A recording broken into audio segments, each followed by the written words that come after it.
Well, hi everybody. We're back. We've been a little hiatus here on Coturri on film. A couple things I want to talk about. First of all, no more glasses. I had cataracts, got them fixed. Man, technology for eyes is just so wonderful right now. I want to express and mark the passing of a great man, George Carlin. Everyone should really take note of what he did in his life and what freedoms he opened up for us. He's really a good man, and as time goes by, especially in the situation you're finding yourself in, he'll be becoming more and more important.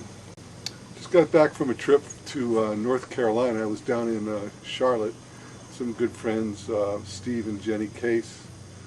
We did a benefit for Slow Foods at Sammy and Melinda's farm in Newtown, and then I did a benefit for Carolina Breast Friends, cancer survivors, breast cancer survivors, women in Charlotte. Very well received. People in Charlotte are very much into organics. I'm just so excited about their enthusiasm. They're not bogged down with nuances. They're straightforward.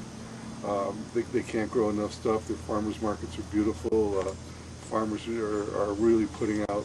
It's great to see. The interesting thing is I was there last year about this time when I talked about biodynamics and organics and how it's like a nice alternative to conventional farming, and how I think that people are going to start taking more and more aware of it, and we're going to see some movement in general. Now this time when I was down there, I told them that it's a necessity, that the way things are changing, regional foods are going to become more and more important, that we're going to have to be able to support the population where it's at, rather than having transporting food to them, especially good food, not factory chemicalized stuff. People really need to have clean food. I mean, there's no question about it. The cancer benefit just brought that out so clearly.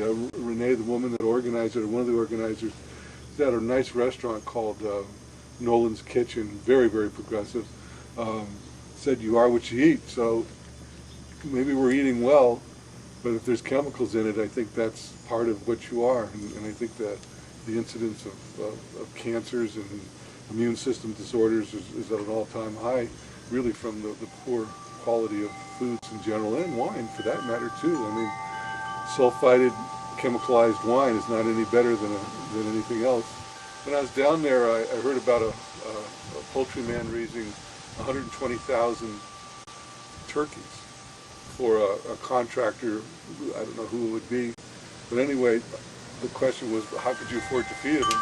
The contractor pays for the feed, the farmer pays for the medicine, and there's plenty of medicine that he has to give them to bring them to market.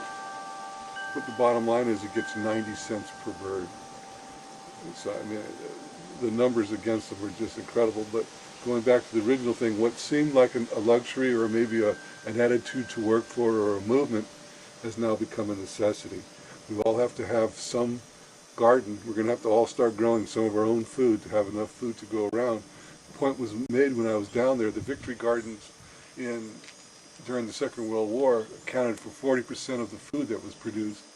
But where did the other 60% come from? And where's it going to come from now? If we could actually get to 40% of our people growing food, it'd be a miracle. It'd be marvelous. And I think that's a real pending thing. And I firmly believe that organic and especially biodynamic processes are going to work very well in marginal areas. I mean, the humidity and the heat, and they need more than we would need here in California to get their products, get their farm products grown. So, very interesting trip, wonderful people, and they're really spreading the word.